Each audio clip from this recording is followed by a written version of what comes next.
The faint light of the moon illuminated the dark mystery of the forest.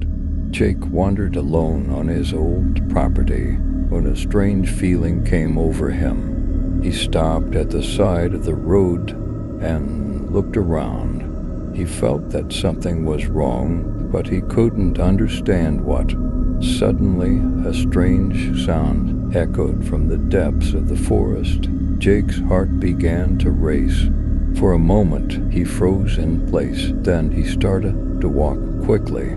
But the more he walked, the closer that strange sound seemed to get. An old graveyard appeared by the roadside, with gravestones rising from the ground, and a faint mist rising between them. Jake, intrigued, headed towards the graveyard. But with each step, the silence around him became more eerie.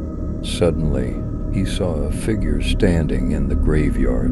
He recoiled in fear, but the figure was coming towards him. Slowly, in the moonlight, he recognized the figure. It was the ghost of his grandmother, whom he had lost years ago. His grandmother's pale face sent shivers down Jake's spine. "Jake," said the ghost, her voice blending with the gentle breeze. "It's time for you to come here." Trembling with fear, Jake followed the ghost along the graveyard. With each step he took, he felt himself being drawn into a deeper darkness.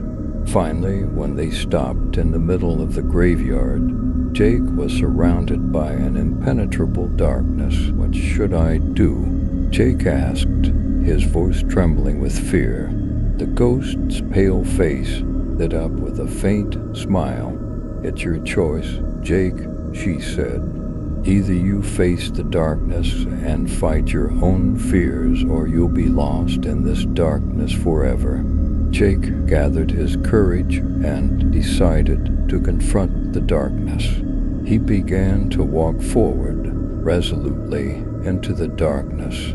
His heart was racing. Suddenly, a light appeared, illuminating his surroundings. Jake had found a way out. When he emerged from the darkness, he was back on the road behind the graveyard. Jake felt that this experience had given him courage. Perhaps the only way to overcome his fears was to confront them head-on.